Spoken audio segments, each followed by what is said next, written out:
Hi guys, good evening. Good evening. I'm just going to give you a few seconds. I'm sorry for the late start. We had a couple of technical issues on our side because I'm using a laptop this evening. So just bear with me. I'm just going to give everyone a couple of more seconds to enter the room and look, we'll get this get underway. All right, so guys, right, welcome. I hope we're all doing well this evening. By way of an introduction, my name's Aaron Hill, and I'm one of the market analysts here at FP Markets. Now, the title of this webinar is, as you can see here, Trading Using the Dow Theory. And this is really considered an introductory webinar. So I'll be looking at the works of Dow Theory, Ray's Dow Theory. He wrote a book on Dow Theory some time ago, and Jack Schnapp's book called Dow Theory for the 21st Century. And if you find interest in this theory, another highly recommended trader I would encourage you to watch is Gary Burton, who works with FP. And if you go back in the archives, he did actually deliver or produce a webinar on Dow Theory. It's certainly one to watch. So as usual, guys, quick read of the disclaimer. Trade responsibly. Derivative products are highly leveraged, carry a high level of risk, and are not suitable for all investors. Features of our products, including fees and charges, are outlined in the relevant legal documents available on our website. All right, so for this evening's presentation, we're going to be looking at an introduction to what Dow Theory is. So who is behind the creation of Dow Theory? There are actually a number of people. So this should open your eyes to the, shall we say, the designers behind the theory. We'll also be looking at a comprehensive understanding of its components. So it's here we'll deep dive into the main elements of the approach, so the Dow Theory components. And of course, what we're all here for really is trading with the Dow Theory. Finally, we'll open the floor to some questions if any arise. It would be great if you could leave the questions till the end to avoid disrupting any flow. But as usual, if a question is pertinent to the slide I'm addressing, please do feel free to post a question in the chat box. You can't hear. Okay, guys, could you just let me know if the sound is coming across loud and clear? Just type in the chat box Y or N for yes, Y for N, and yes, N for no. So I'm sorry about that, Aisha. Just bear with me a minute. I'm just going to check with the support team. Just bear with me.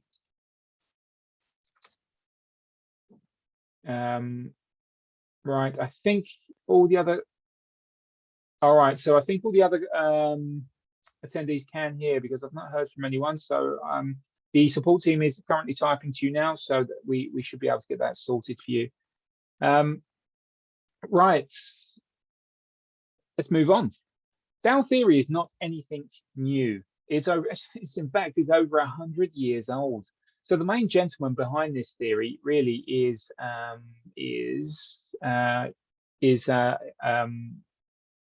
Charles Henry Dow, as you can see here, who was the founder of the Dow Jones Financial News Service and part owner of, or as well as editor of the Wall Street Journal. Now, Dow was actually the first to create an index, and this measured the overall stock movement in stocks in the US. So the Dow index initially consisted of, I believe it was only 11 companies at that time, and it was first introduced in the late 19th century. So I think it was 1884. So as you can see, the Dow index goes back more than a century. In 18, let me just write that down. In 1896, Dow actually created the Dow Jones Industrial Average, and this consisted of 12 companies. 12 companies. And then a year after, we saw the creation of what's known as the railroads. Okay, excuse my handwriting. I was right, rail there, railroads, and railroads. This was an index because railroads, of course, were the primary um, transportation modes in those days. So the idea behind this was that Dow would take signals from the, let me just write that on there, Dow Jones Industrial Average. He would take signals from the Dow Jones Industrial Average and also the railroads, or the DGTA as it's known now, to confirm their movements. Now, the idea is that the arousal index would deliver the raw materials, say, to the mills of the industrial corporations. Now, his passing, Dow's passing in 1902, left behind fragmented statements and, of course, observations he made in the Wall Street Journal. You see, Dow never organized his observations into a formal theory. The term Dow theory was actually invented or created by this gentleman here, Samuel Armstrong Nelson, who wrote, I think, in 1902. I think this was 1902. He wrote this book, The ABC of Stock Speculation, and this was an analysis of Dow's WSJ editorials in a book, as I said, the ABC of Stock Speculation. I think Nelson was also the first to coin the term Dow theory and explain Dow's approach in, some would say, practical manner. Now, if you're interested in this book, if you're interested in really looking at the history of this method, this is actually still available in print now. Now, subsequent to this, we saw William Peter Hamilton, and he further refined the theory through a series of articles in the Wall Street Journal.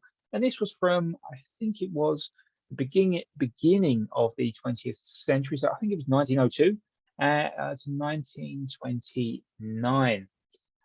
Hamilton also wrote the, as you can see here, the stock market barometer. Really, this was in 1922. And as you can see, which is still available in most bookshops, and really try to explain the theory in more detail. Now, I must point out that Hamilton, who actually served under Dow, and carried on his works, and these really became very popular in the Wall Street Journal until his death in 1929. And really did a fantastic job in proving that the Dow theory was a method of forecasting of note. And I think about it like this: as Dow really had only 5 years of data to work with, but Hamilton actually had far more years. He had more than 20 years, I think, to work with, 20 more years of data to prove the method of analysis. All right, so in 1932, we saw Robert Ray, who further refined the analysis of Dow theory. As you can see here, guys, there's a lot, there's a huge history to this method of analysis. And he further, sorry, guys. He further refined the analysis of Dow theory in his book through editorials from Dow and Hamilton. Robert Ray's book is actually titled The Dow Theory, as you can see here. And this is a book I actually own, and this is a book I've read. Ray's book in his book, it was an effort to really reduce Dow theory to a manual for those wishing to use it as an aid in speculation. And that's only a small part of the subject matter represents original work of the ideas of Ray. It's all based on Charles Henry Dow and, of course, Hamilton. In his work, Ray also referred to Hamilton's book, The Stock Market Barometer. Look, and my presentation of the Dow Theory is based on Ray's book, the Dow Theory, which really, as I said, organized Hamilton's writings into a set of assumptions and theorems.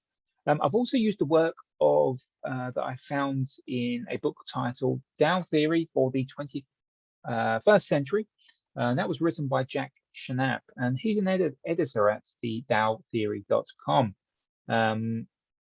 Therefore, be sure to check out their site as to further your education on Dow theory. It's certainly one to to have a look at. So before we get into the basics for any newer traders present, I thought it would be a good idea to run over basic trend structures, so we're all on the same page. So basic trend structure, as you can see here we're dealing with an uptrend. You have a higher high, higher low. So what it is a series of higher highs and a series of higher lows. I assume most of us do understand this already, but quite simply, an uptrend consists of a higher high, higher low, series of higher lows and higher highs. Now, for a downtrend, let me just come back, because look, an uptrend is clearly a price movement that faces to the upside, so it's facing northbound. But a downtrend, as you can see here, it faces to the south and consists of a series of lower lows and a series of lower highs.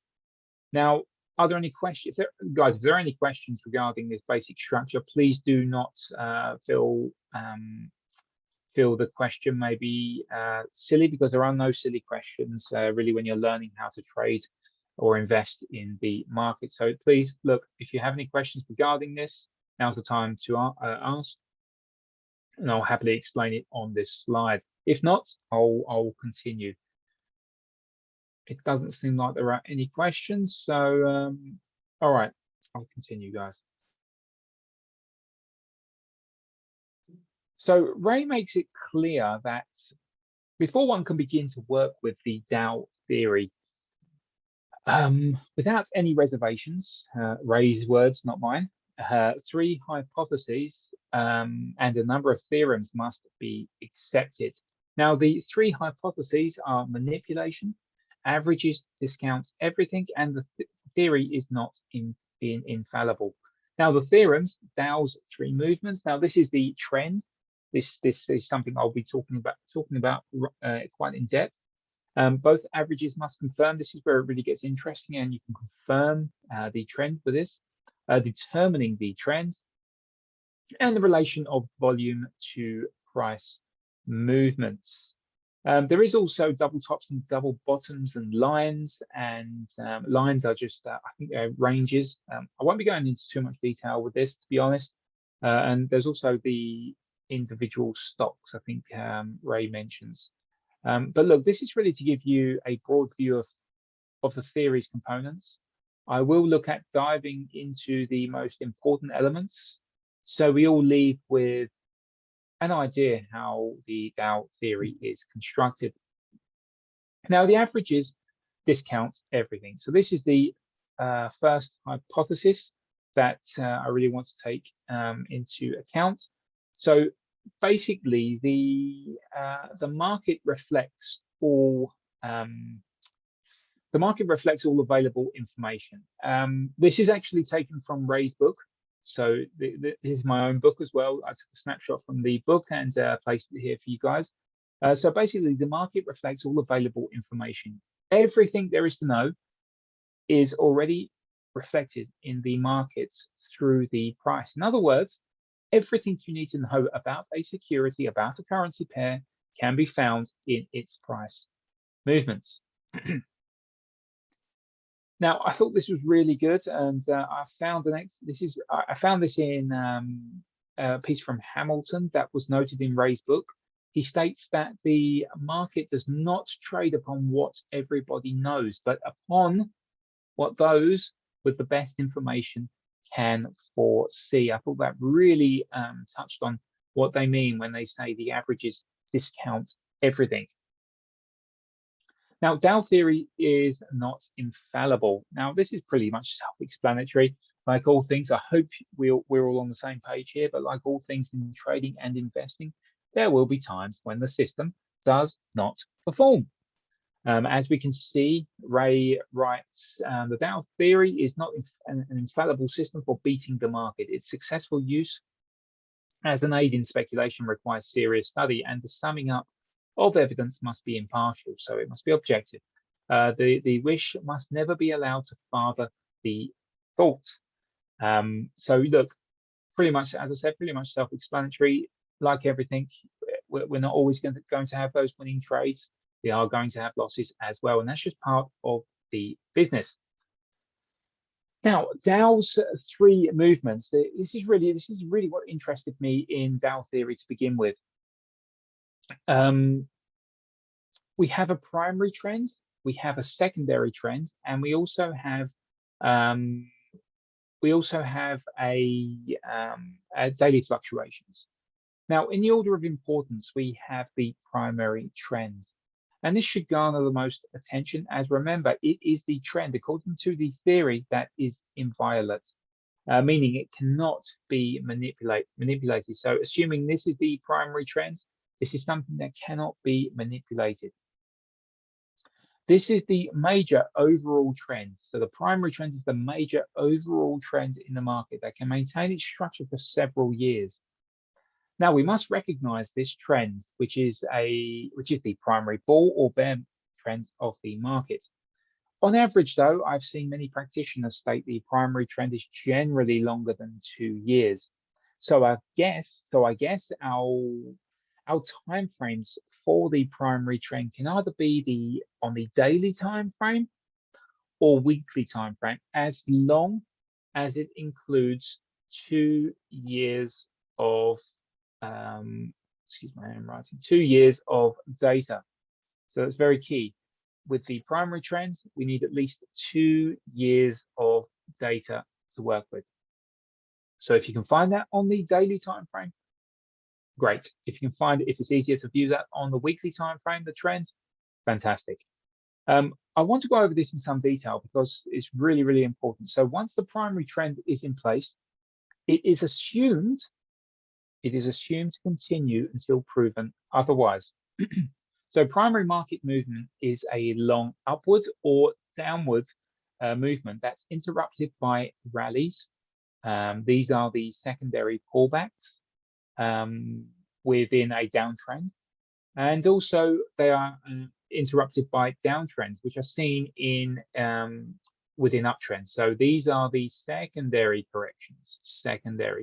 I'll just move them just to make, I think we have some more coming on soon. All right. So the primary bull markets, hold on, just bear with me. Hello, someone just said hi. Hello. Right, so we have primary bull markets and primary bear markets. So these are, again, are taken from my own book. And a primary bull trend, as you can see in chapter 9 of Ray's book, works with a broad upward trend that is interrupted by secondary reactions, which I just showed you on the chart.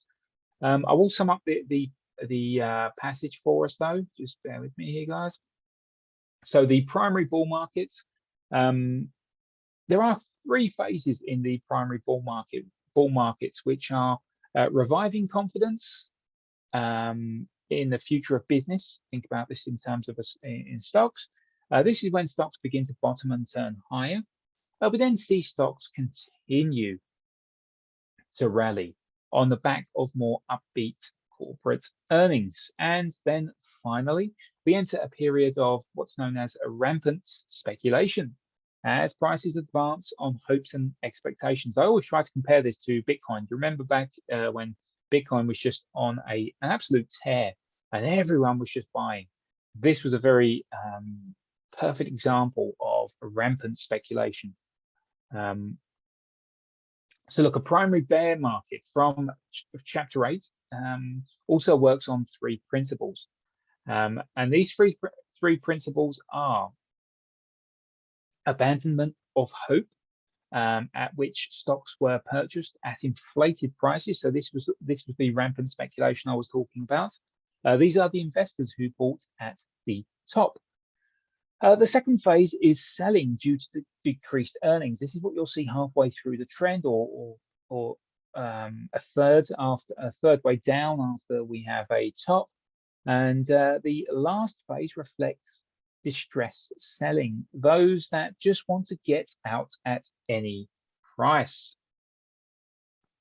Right, so Jack Schnapp, the gentleman I spoke about earlier, who wrote the book Dow Theory for the 21st century, underlines these three phases as complacency, which is careless really, concern. So complacency being the top, where it's just rampant speculation, as I said, to concern. That's the second part. That's when we see a decrease due to a decrease in price due to decreased earnings, and then we see finally capitulation. So you can think of that as the three C's, if you will. Now, the secondary trend, according to Ray, is the most deceptive, and I agree. It's essentially the declines or the retracements or the pullbacks in a primary bull trend, or pullbacks in a primary bear trend. According to Ray, these usually last anywhere between, as you can see, I haven't wrote that on the chart, but these usually last between 3 weeks to several months. I know that doesn't give us much. I understand that. And this is really where traders become confused and taken in by price movement. And they can really encounter problems in the secondary trend, as the primary uptrend will be in place still, but there will also be a minor secondary downtrend. And this is where sellers can come in heavy, believing that the trend has changed, but really the overall primary trend is still in place. This is something to be aware of. Now, it was said in Ray's text that the secondary trend usually drops in a primary uptrend 33% to 66% of the primary trend since the termination of the last preceding secondary reaction. So this was the last preceding secondary reaction. So going by this ratio, these percentages here, you would expect 33% to 66% decline at this point here. Look, and as I said, this can last anywhere between 3 weeks to several months. However, if you read Jack Schnapp's book, you will note he says the minimum time frame can be just a few days, a few days to, but sometimes it can extend to months. So again, doesn't really give us much to work with, but we now, he also states the percentage here, the 33% to 66% percentage requirement is just a generalization. All right, and it should not be taken basically as a fixed decline or pullback within a primary bear trend. However, I must be clear that from a Dow theory standpoint, according to Ray, there must be a bounce in either of the averages. So either the Dow or the transports that exceeds 3% to be meaningful, to be a meaningful potential top in an uptrend, and 3% to form a meaningful bottom in a downtrend. Now, this is really the only hard and fast number used in Dow theory, but through Schnapp's work, he actually states this can also be 4%. So let me just explain this here. So we have the primary trend in play. Imagine we're up here, actually. Keep this in mind, this part here. But imagine we're here, and we've had the secondary well, we believe we've had the secondary reaction at this point, and price begins to turn higher in line with the primary uptrend. So price begins to turn higher, and we see a move of at least 3% here. Now, according to Dow theory, if we turn lower here, in either of the averages, so let's put this, whoops, where's the cursor gone? So if we turn let me just get the pen up. If we turn lower here, and that's been a 3% move in either of the averages, that's good enough from a Dow Theory perspective. So you'll understand this more as we continue, but just keep that in mind. It's very important. 3% to 4% to transition to a bear market signal within a primary uptrend, and to transition to a bull market signal within a primary bear market. Okay, so any questions, guys? Actually, let me continue with this, because it should make more sense as we get to the trade scenarios. Just bear with me on this. Let me just clear the drawings. All right. So look, at its core, really, guys, Dow Theory is a trend following system. And really what I've just shown you there, we have I didn't show you that. We have the primary trend, which is here, the secondary trend, which are the this price movement within the boxes here, and we also have what's known as the minor fluctuations. So these are all these small little fluctuations within these small moves here. So we have three components to the Dow Theory. And look, guys, at its core, as I've said, Dow Theory is a trend following system focusing on relative highs and lows. Now, essential pivot points on the chart. Now, here's a chart of the, so look, both averages, as you can see, both averages must confirm. Basically, what the theory is saying here is that movements of the railroad and industrial stock averages should always be taken into account as one. So as in the book, it states that the price average must be confirmed by the other before a reliable conclusion can be made. So as you can see here, we have a lower high formed at this point and a lower low, and then we have the same. So this is the Dow Jones Industrial Average and the Dow Jones Transportation Average, the DGT. If anyone works with TradingView, DGT, DGI. And this is the daily closing prices. So as you can see, price has now formed a potential high, and that's being confirmed with the Dow Jones Transportation's average. But look, a question I often get asked is the railroad's average still viable today? Look, you have to think now the DGT, the DGTA, I think it's called actually, is still very intertwined with the overall market, I believe, because look, it now includes up to 20 stocks in the transportation average, which represent at least, I think it's around five to six industries. So we have airlines, we have air freight, we have railroads, we have trucking, and things like that. So for me, it certainly still has a connection. The index, initially consisted of the index of the Dow Jones Transportation Average. Initially, only consisted of 9 railroad companies, and only 2 of those companies from outside the railroad industry. So that's certainly something to be aware of. And as I've said, the GTA is a price-weighted average of 20 transportation stocks, and this traded in the US. Now, on the next slide, all of this should become clear as we progress. But look, guys, you are welcome to these slides if you wish, and you all have the opportunity to ask questions at the end if you're unclear. So as I said, we have the weekly prices next. And do remember, I said we can either use the weekly prices or the daily closing prices to identify the primary uptrend.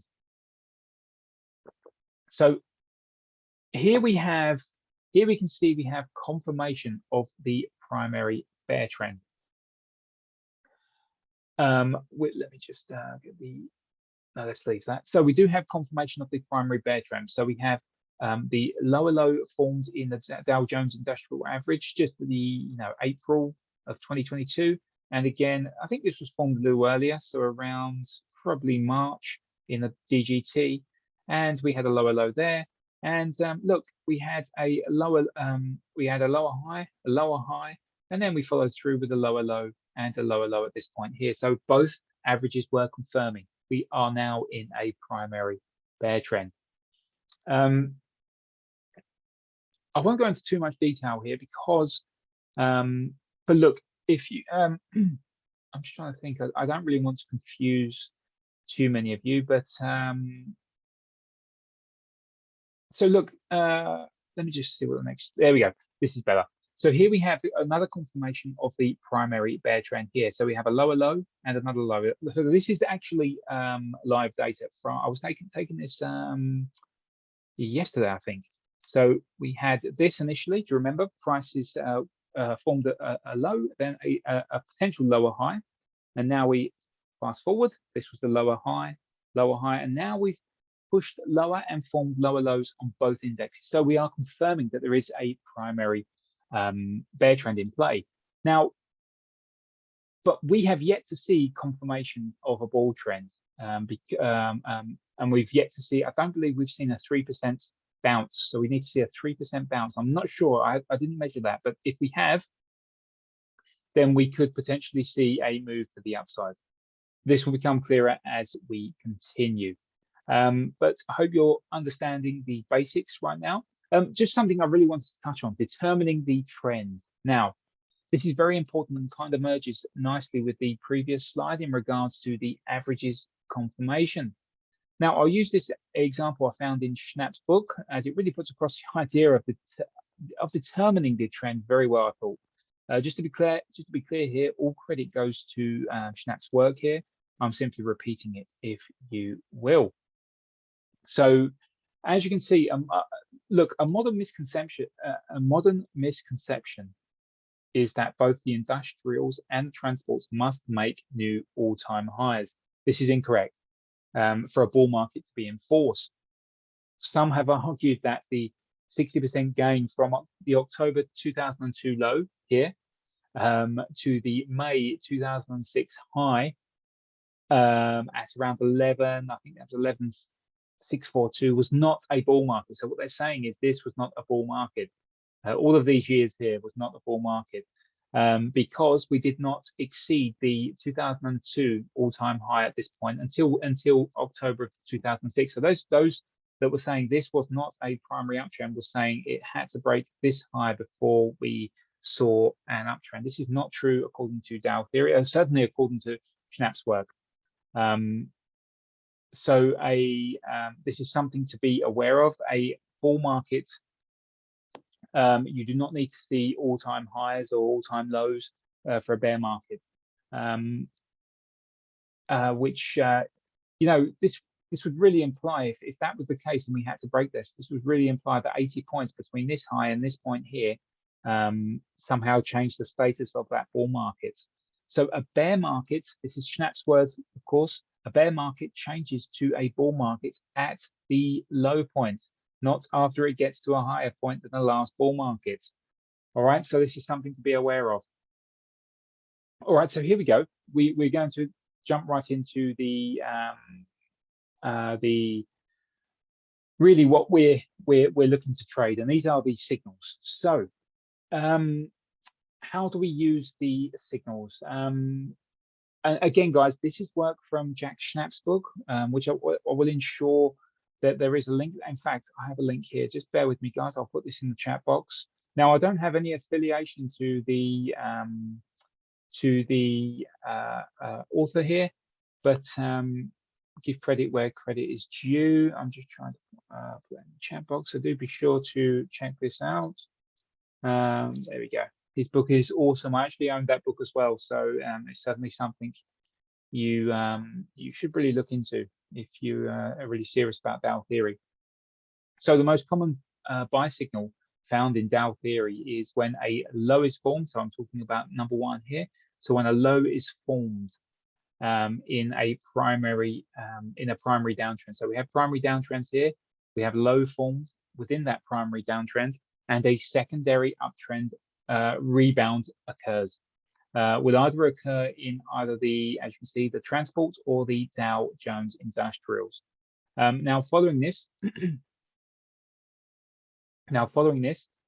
we will be watching for a retracement here at this point here for that must exceed 3%. So as you can see here, we have one, the lows, two, the bounce. So the bounce is the secondary reaction. And then we need a 3% pullback to higher lows. All right. So this is the most basic bull market signal within a primary bear trend. So that's what I was trying to explain on the other charts, poorly, I think, but hopefully this will make more sense. So we have a 3% pullback to higher lows at this point here. It does not,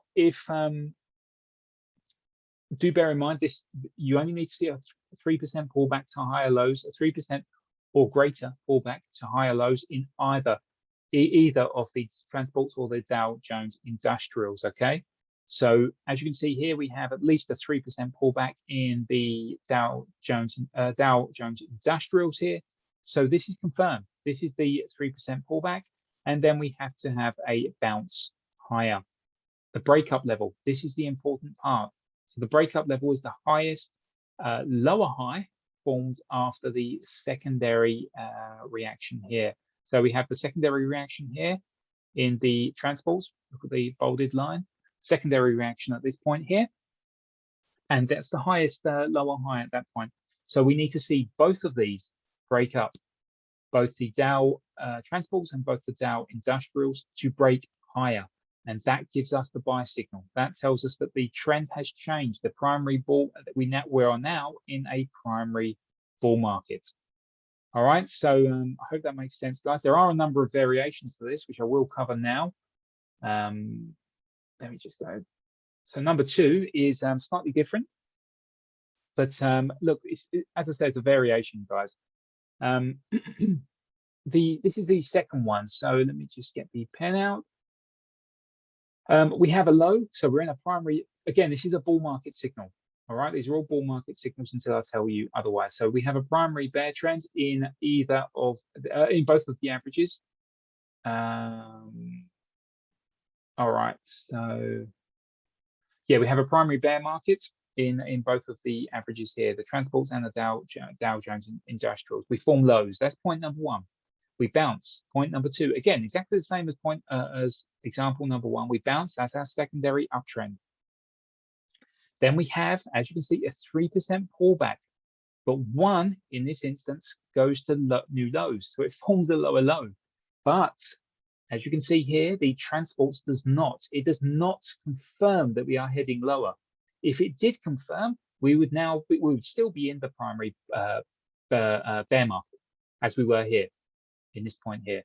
But considering we did not, and the transports broke higher, it's only once this line here, the Dow Jones Industrial Average, follows through to the upside, do we get another buy signal. Now, if this one went that way, continued higher at this point, but then eventually dropped lower to join this down here, we would still be in a bear trend.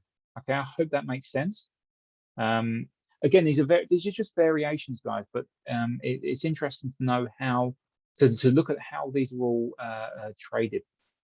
So just to quickly go over this again, just to really summarize: bear trend, primary bear trend. So this could be 2 years, 3 years. Primary bear trend, we have lows, as you get in all of your bear markets, primary bear markets. We have the bounce, which is the secondary trend occurring. Okay.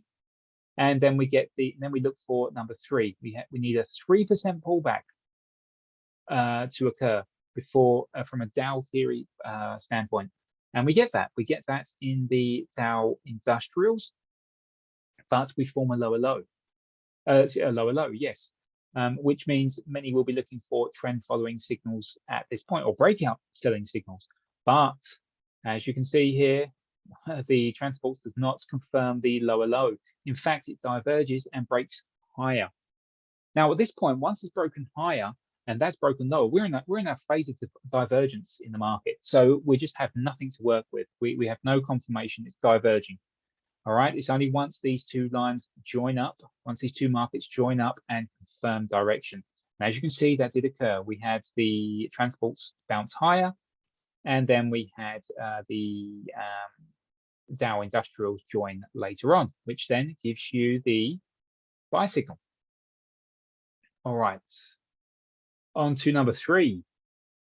All right, here it gets a little bit messier, I guess you could say. So we have number 1, market lows. Number 2, the bounce, secondary trend. And we have number 3, the pullback. Okay, number 3, the pullback is seen. The pullback is seen, 3% pullback, but only one bounces higher. So as you can see, 3, we have a 3% pullback at this point here, but then only one bounces higher. But then after number 4, we have number 5, a lower low on one index. So very similar to before, just a little bit more activity within this area here. So it looks like at this point, the Dow Industrials is going to follow through to the upside, but it doesn't. So at this point, look, we have another phase of divergence. The Dow Industrials is formed a lower low. The transports formed a higher high. So yes, we had a higher low. So we had a higher high, higher low, higher high. So we have a very clear period of divergence here. And it's only until these markets join up again, in unison, if you will, do we have a signal. So 6 higher bounce by the other. What they mean by that, by the other, is the Dow Industrials. It joins the transports. So then we have our buy signal. Again, guys, look, all of these slides are available to you. You're more than welcome to have them if it helps you. And I'll provide all the emails after this very, very soon, actually. So we're at number 4 now. And again, this is another bull market signal. This is the 4th variation. So we have market lows. We're in a primary downtrend. Market lows, bounce, secondary uptrend. Market lows, secondary uptrend. 3% pullback. All right, so we have a 3% pullback and a new low on one index. The one index is the Dow Jones Industrials. At this point here, we don't really know what's going to happen, right? That could still, the transports could still follow through to the downside, which would mean we have the primary bear market still in play, but it doesn't. The transports continues higher. Only one bounces higher. Number 5, another new low on this index, on the Dow Industrials. So this on just if you forget the transports here and you focus only on the Dow Industrials, you're looking at the primary bear trend, aren't you? This is all you're looking at. This is all you're focusing on right now. If you don't take that into consideration, so you're going to be selling here. But at this point, we do not have any confirmation. All right. If you're taking into consideration Dow Theory, the Dow Jones Industrials, and the transports. Let me get the pen out just to make this clear for you guys, because this is very, very important. So we have number 1. This is a low in a primary bear trend. At this point, we do not know anything. All right. We know we're in a primary bear trend, and we now know with the bounce higher, we know now we have a secondary uptrend. Okay, that's bounce 2. That's this bounce here. All right. So and then we start forming a lower high at this point here. Now, as you can see, the Dow Jones Industrials points lower, and this easily exceeds the 3% pullback required to from a Dow Theory perspective. But it forms a new low on that index. But this line here, I'm trying to make it as obvious as I can, the transports here does not follow through to the downside. What it does is it continues to the upside. So we have one in a phase of an uptrend, and we have another in a phase of a downtrend, because what? We formed another new low on not one index, on the Dow Jones Industrials. Okay, it is one index, but it's the DGI. So at this point we have nothing. Okay, we have nothing until number 6 occurs. Now number 6 could either be, in this case, it's a higher bounce by the DGI, but it could just as easily be the transports turns lower and joins the Dow Jones Industrial Average to the downside for the primary bear trend. But in this case, it doesn't. As you can see, we break up and we get a confirmation of the buy signal. At these 2 points here, very important here, guys. 2 important points. Break up, we have a buy signal. So we are now in a primary bull market. And this is where you can start looking for buy signals within the indexes and within the stocks. Okay, so this is something certainly to keep in mind. All right, so bear market signals is next. Bear market signals. Look, bear market signals is exactly the same It's exactly the same, but it's just a mirror image. So there are only three. I think there's three bear market signals here. Look, it's really determined in the same way. As I said, it's the mirror opposite. So as you can see, we are in a primary uptrend. So this is the primary uptrends here, primary uptrends here. All right, and then we form a high. This is the high in the primary uptrend. Nothing, we don't know anything at this point, and other than we are in an uptrend, primary bull market, and we form a pullback. This is number two. All right, so we form a pullback and a secondary reaction, if you will. Look, it's this point here, number three. We need a plus 3% bounce to lower highs as part of the Dow Theory standpoint. So we have that easily in both of these, I would say, both of the averages. So we have the Dow Jones Industrials and Transports, both form lower highs at these points here, at this point here. And then we do break down. This is the sell signal, guys. Remember, the lowest higher low between these two averages. All right, so between these 2 points here, this is the lowest. So we always go for this one. Lower lows, and then we have four lower lows in both of the DGI and the DGT, and that gives us a sell signal. So we do have a breakdown. It does. That's terrible. 1 second. We do have a breakdown of the levels here at this point here, but that does not give us a signal. Okay, we need to focus on the lowest higher low at this point here to give us a sell signal. And then from the primary bull market, we have now transitioned into a primary bear market. All right. Any questions, guys? Please do fire away, because this is probably the best time to ask me while I'm on the charts. If not, look, I can always go back to them if you have questions at the end, so it's not an issue. All right, number two. Number two, very similar to the second variation on the bull market signals. So we have market highs at 0.1. We have a pullback at 0.2. As you can see, one pullback is more aggressive than the other. These are the secondary corrections. But we have one bounce, a 3% bounce, but one, in this case, it's the Dow Industrials, goes to new highs. So in terms of the Dow Industrials, we have an uptrend. We have a continuation to the upside. But now this is the key point, guys. This is the key point. The transports does not follow through to the upside, which means we have a divergence at this point here. We have the Dow Jones Industrials forming higher highs, but we have the transports forming a potential lower high at this point here. So, and this is confirmed. This was a fake out signal, and this is confirmed after we break down below the lowest higher low at 0.2, at 0.4 here. Look, I know I'm probably confusing about 90% of you, but this will make sense if you go through the video again and look over the video. And look, feel free to send me any questions you have. We'll get back to you as soon as possible with a more detailed answer if it's needed. Or alternatively, guys, don't just ask me at the end, and we'll spin back to these slides. It's not an issue at all. Now, the final variation. The final variation, as you can see here, again, highs. We're in a primary bull market here. We have highs at number one. We have the secondary correction. Again, transports is a bit more of an aggressive correction here, at 0.2. And we have three. All right, so we have three bounce. One makes new highs. So we have the Dow Jones Industrial Average running higher. We made a new high at this point.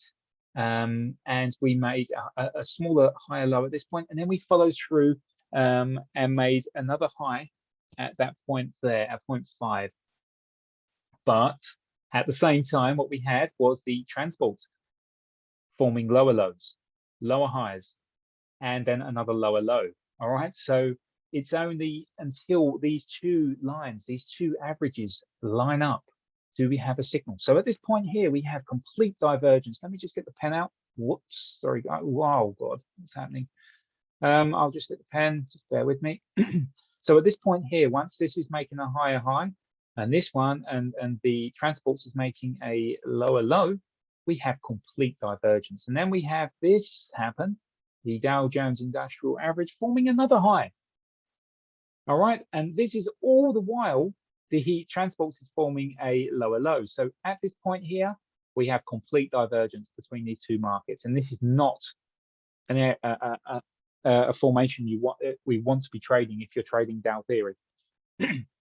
You need to be trading when these are in line, when these two indexes are in line with each other.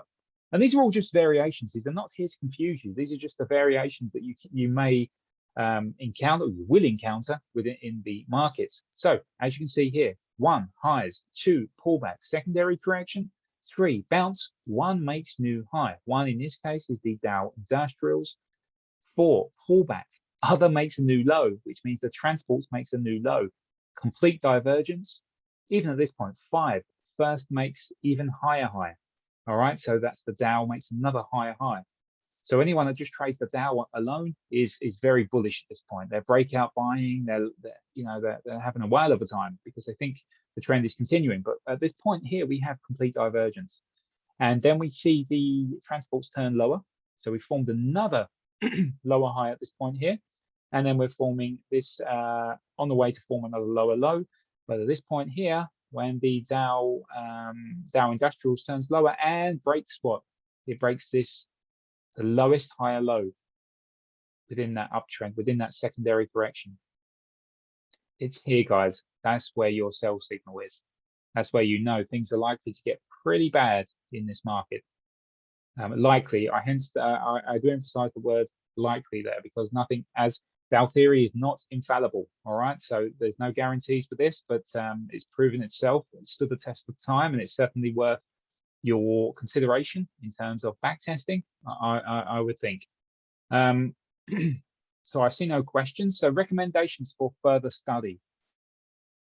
Now, pretty self-explanatory, because this is what I've been talking about for the past hour now, nearly. Ray's book, The Dow Theory, certainly one to consider. Again, available on Amazon, pretty cheap as well.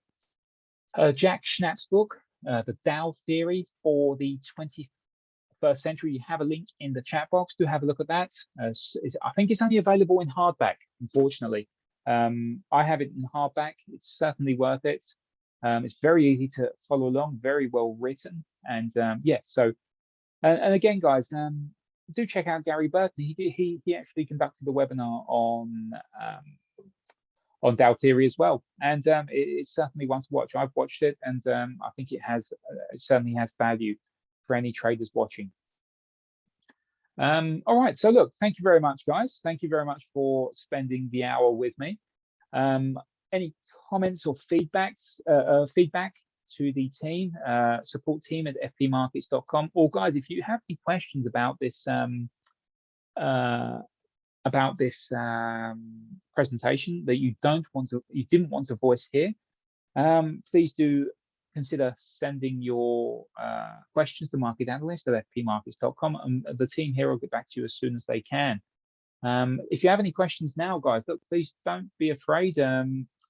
We're all here to help. We're all new once, and look, that's how we learn, right? We learn by our mistakes. We learn by asking questions. So if you have any questions, please do consider. This is the time to certainly step forward. Right. So while I'm waiting for any questions, if there are any, upcoming webinars for November, guys, we have the next webinar on the 8th of November at the same time, and that's Analyze the Financial Markets with Supply and Demand Decision Points. So this is a really good webinar, certainly something price action traders will find use in. On the 22nd of November, this is one we're going to be focusing back on the RSI indicator, RSI trading strategies. So it's certainly for anyone that likes to analyze momentum, this could be one for you. Right, a recording of this presentation, a recording of this session is available either on the main website or through YouTube. As you can see in the chat box there, guys, it's available through the main FP Markets website or in our YouTube channel. All right, the links are there, guys. Also, look, we have the FP Markets Academy. A link will be in the chat box very shortly. There we go. Thank you. For more information, consider checking out our comprehensive FP Markets Academy. This is certainly something you will want to visit, especially if you're new to the markets here. You are very, very welcome, Christoph. I think that's your name. I'm sorry if I've mispronounced it. You are very, very welcome. I'm happy it's been of use. Look, if there are no questions, guys, I'll wrap it up here. I do apologize for the slight delay at the beginning. But look, as I said, I hope it was of use. And on that note, fellow traders, I will bid you a farewell and wish you a very productive evening.